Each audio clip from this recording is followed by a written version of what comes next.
olólùfẹ́ mi o. Ṣé wọ́n ti ń ságùn síra wọn ni? Rògbòdìyàn ti kọjá ibi tí wà tèmi expect o. Ó dẹ̀ pé àwọn bọ́ìsì bàbá Tinubu nínú kábínẹ̀tì wọn ti tògùn bọ màtá tó wà nílẹ̀ yìí o. Ọ̀rọ̀ Ọbaṣá ẹ̀sọ́ wúẹ̀ Ṣèyí Tinubu, the true son of the bàbá ẹ̀. Gbàjà bàbá Fáwọn Gbàjà. Ẹ̀pọ̀ àgbò yẹn wọ́n ń fi pé ta ló máa jẹ́ the next governor ní Lagos State bẹ́ẹ̀ ni wípé every other state ò sí bẹ́ẹ̀ kí ló dé? Ṣé Lagos State governor yẹn ó fi gagbága pẹ̀lú president ní Abuja lọ́nà mi? Tí rèsì yẹn ṣe wá lé báyìí. Ẹni orí yóò dilé o. Bàbá Gbàjà ti korí bẹ́nu ni o.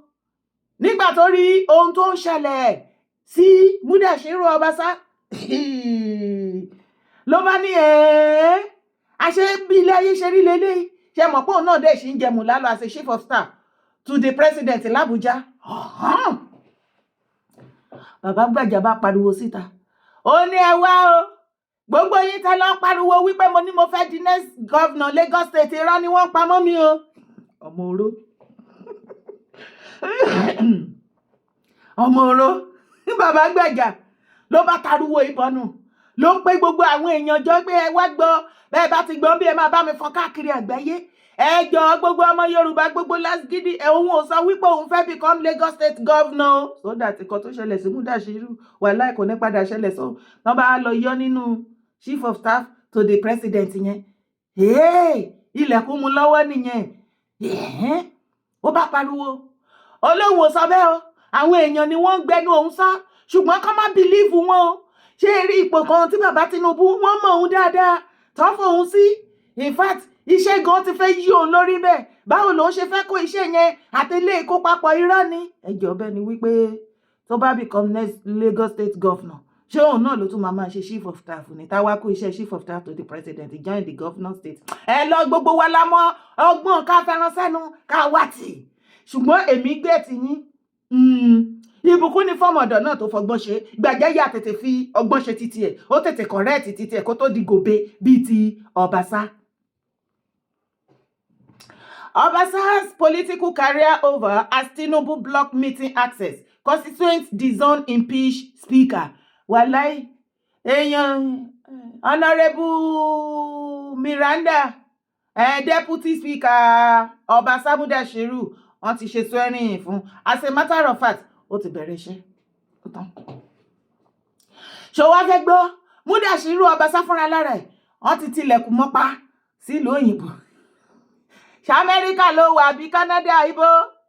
Ó ṣà ń lọ káàkiri báyìí láti ṣe kí ni? Wọ́n ti tilẹ̀kùn mọ́pá síbẹ̀.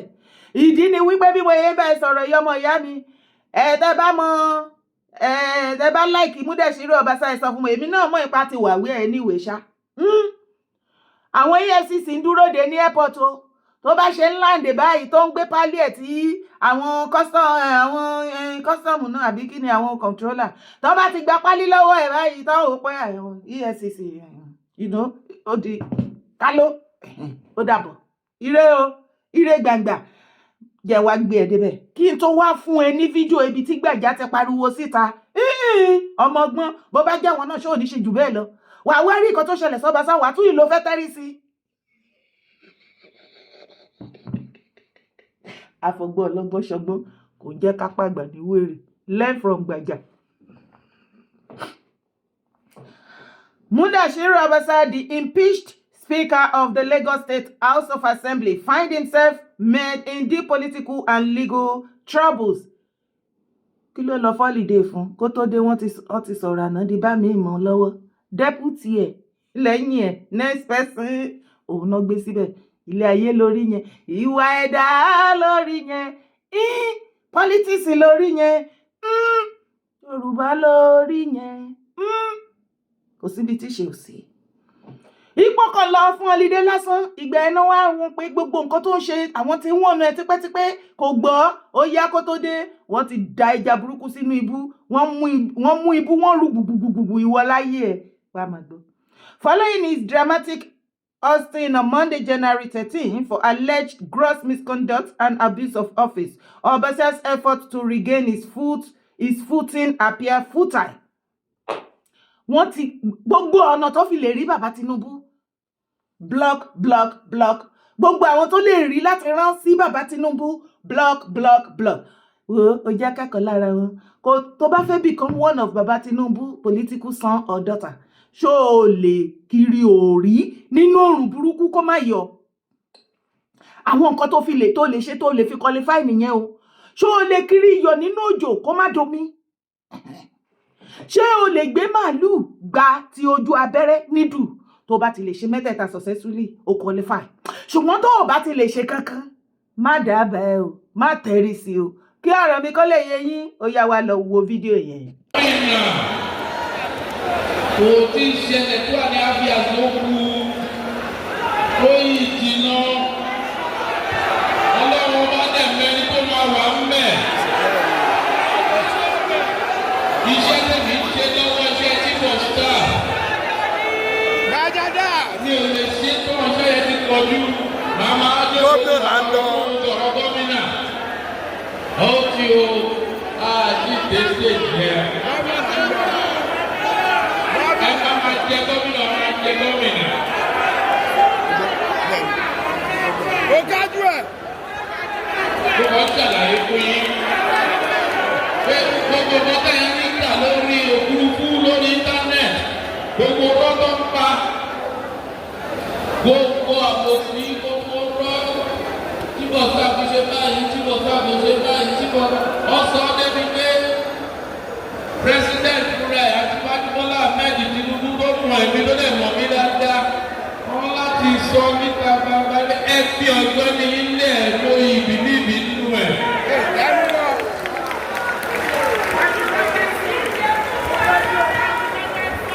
nígbà tí ìyẹn gbọ́ wípé ibi táwọn fojú sí ọ̀nà yẹn táwọn fojú sí ọ̀nà gbàbẹ̀ lọ́ bá gbé ọmọ lọ sóríta mẹ́ta. wọ́n lọ kúrúkẹ́rẹ́ kúrúkẹ́rẹ́. Wọ́n ti lé oníṣẹ́ èkó. Ẹ̀jẹ̀ bá mi sọ fún wọn kí ọ̀gbọ̀n ọ̀rọ̀ wa kọ́lé tó wulẹ̀.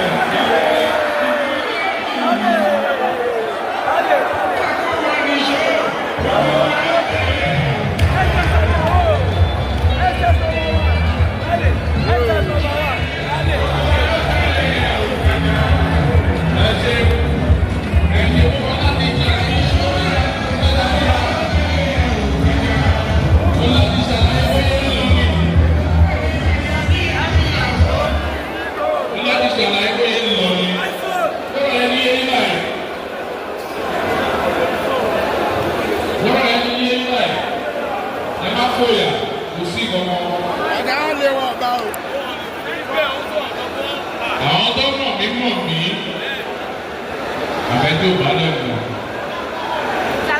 ló lè máa ka oríṣiríṣi nínú pépà kó lè máa bìlí rẹ̀.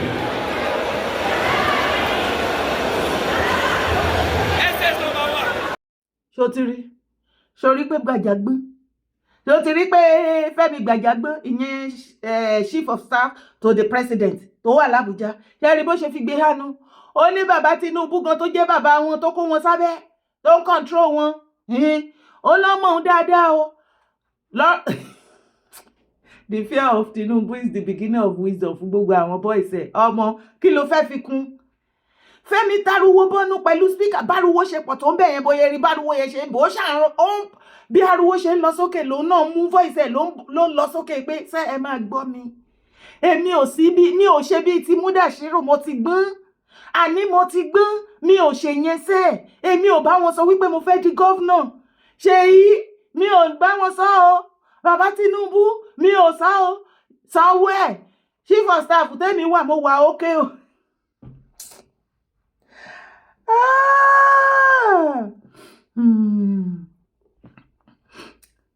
Reports indicate that Obasa, currently in the United States, attempt to meet President Bola Tinubu during the latter's visit to the Dubai for the Abu Dhabi Sustainability Week.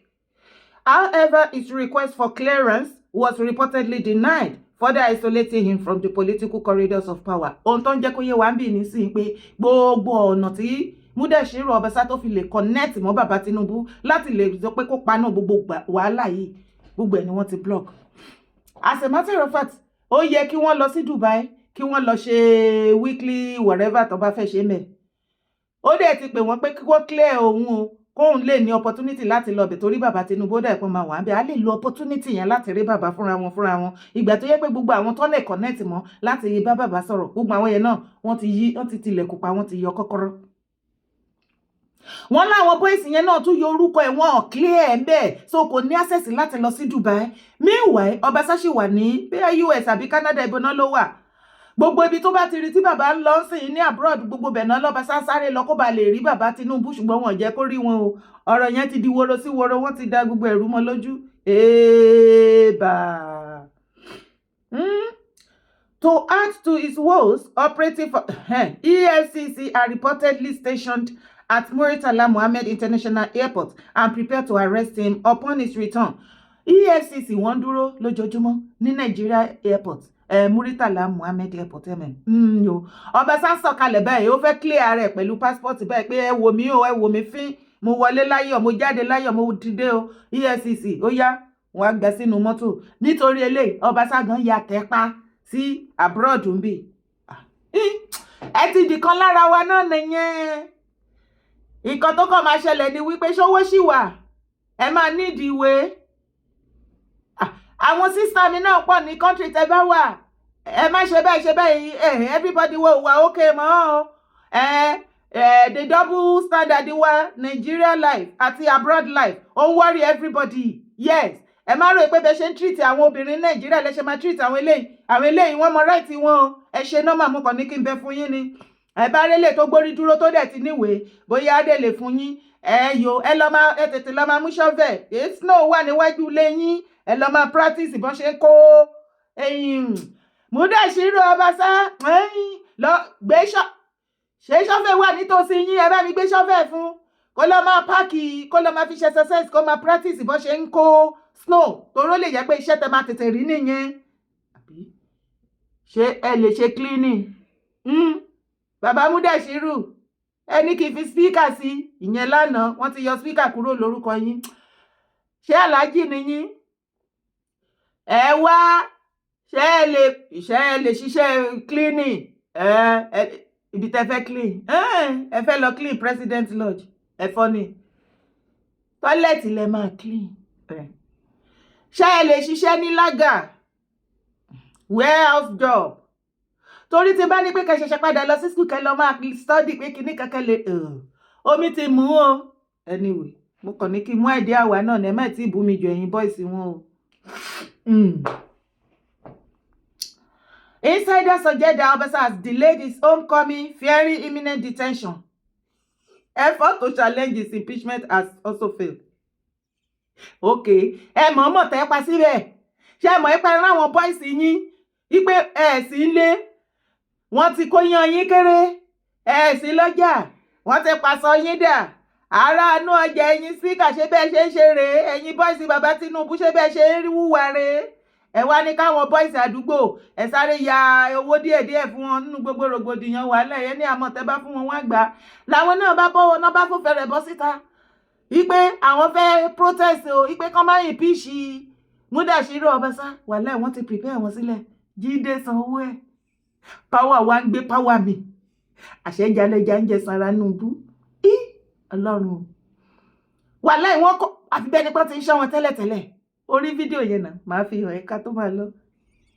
Wọ́n gbá gbogbo wọn sínú kálóní. Ó dọ̀hún. Àwọn náà tètè wá bẹ̀rẹ̀. Wọ́n ti bẹ̀bẹ̀, wọ́n ní pure water. Ẹ jọ̀ọ́ ẹ fún wa pure water. Mudashiru. Ẹ má bínú.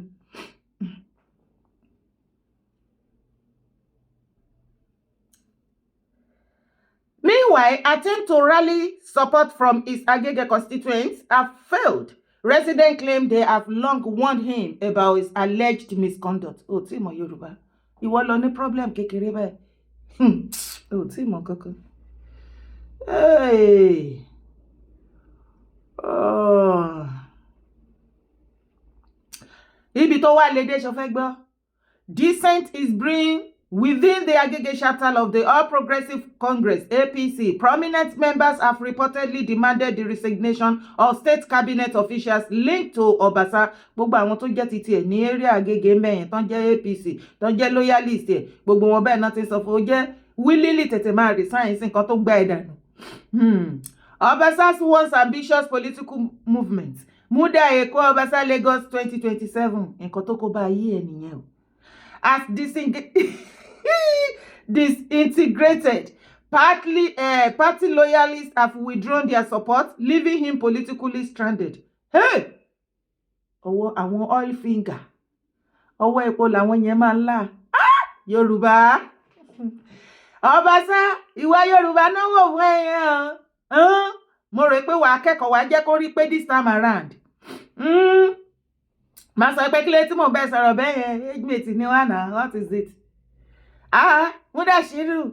So gbogbo àwọn tó ti fẹ́ support ẹ, tó ti support ẹ politically, financially and everything fún Muda Eko Obasa Lagos 2027. Upon see what is happening, oníkálùkù yà fẹsẹ̀ fẹ́ ẹni gbàbí. Ẹni orí yóò dilé o tó bá rí bákan náà, a máa pàdé. Furthermore, whisper from local groups suggest they are compiling a dossier of Obasa's alleged assets for submission to the EFCC, tightening the legal nose around it. Ṣé ẹ fẹ́ gbẹ̀mí lẹ́nu ẹ̀ ni? Ẹ tún fẹ́ kó gbogbo property. EFCC. Obasa kí ló ṣe ná? Ṣé o ráwọn tó ń gbàdúrà fún ẹ tó lè bá tí ẹ bá ẹ o? Obasa's career trajectory now serves as a cautionary tale of overreach and political isolation, marking a stark downfall for a once prominent figure in Lagos politics. Oh my gosh. Ilé ayé yóò lọ fa o, ó dẹ̀ tún lọ fa. Hey, Abálájọ tí gbẹ̀já kí gbé bọ́nú. Tó bá jẹ́wọ́ náà, ṣé o ò ní ṣe ju nǹkan tí gbàjà ṣe yìí? Ó máa ṣe jù bẹ́ẹ̀ lọ. Ẹ wo, ẹ̀yin sísítà mi ọ̀rọ̀. Ó bá yẹ pé ìwọ ọ̀dọ̀ ẹni Mudashiru Obasa wà ní Amẹ́ríkà àbí Canada àbí bó ṣe ti wá sí Europe wa. Ó bá jọ́dọ̀ yín ni èdè mọ́lẹ̀ o. Òǹgò tí ẹ̀ ní fẹ́ lọ. Because everything ẹ̀ náà ti gbọ̀n yẹbẹ́yẹbẹ́. You are just an ordinary commoner person like me now. Yes. Orúkọ tiẹ̀ náà ti wà ní airport. Orúkọ Obasa ti wà ní airport. You try rubbish, you jẹgba.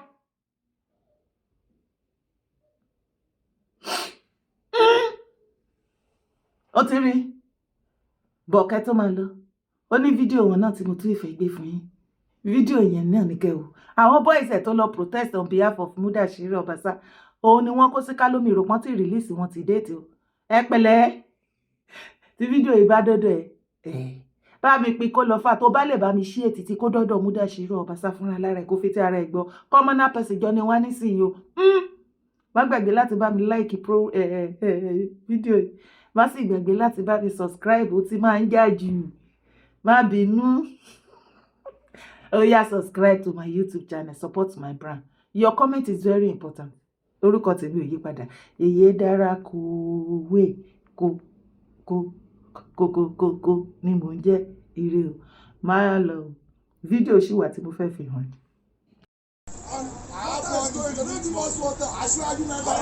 Revolution is here.